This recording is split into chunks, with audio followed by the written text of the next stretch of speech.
Ayan, nag-umpisa ng haba ng prosesyon. Parking. Oo, parking daw ito dito sa highway. Ayan, ayan, hanggang doon. Kilo-kilo. Mga gusto umuwi ng Bicol, mag-helicopter na kayo. Pero sinabi ng pulis, di ba, na dumaan daw tayo sa Kapalanga. Kapalanga ba yun? Oo. Kapalanga? Eh, di ko kabisado ang ano doon. Malayo doon, nadaka yung lugar, sirang kasama doon. Ha? Sirang kasama sa labo.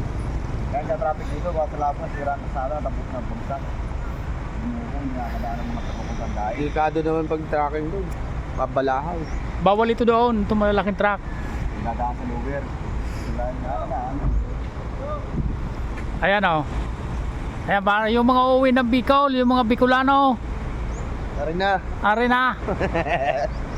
Bakit napunta din ng Batangas? Walang dyo eh.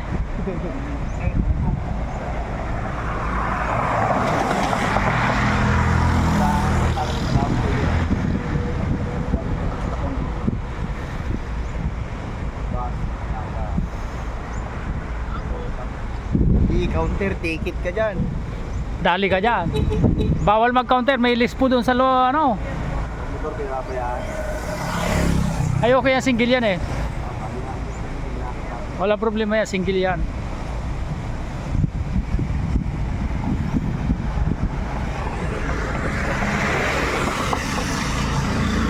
Mahirap naman bumalik, paubos ng krudo. Ah, layo na. Landyaw. Ang pamaya niya. Punta ko ng... Ako? Mindanao pa ako. Ha? Mindanao pa ako. Mamatog ka. Mag 24 oras na takbo. Asas dito. Ah.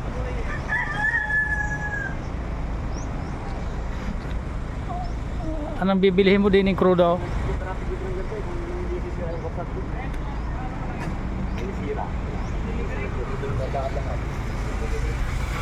Oh, amos na ripuge. Ayan. Sinabi na kasing traffic eh.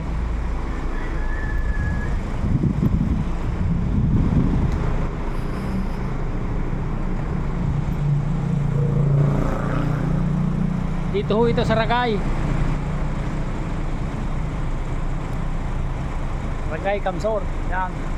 Daming biyahero.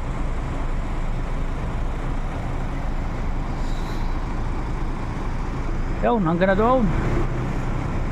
Layo pa nito. Layo pa ng babagtasin nito. Sa totoo lang.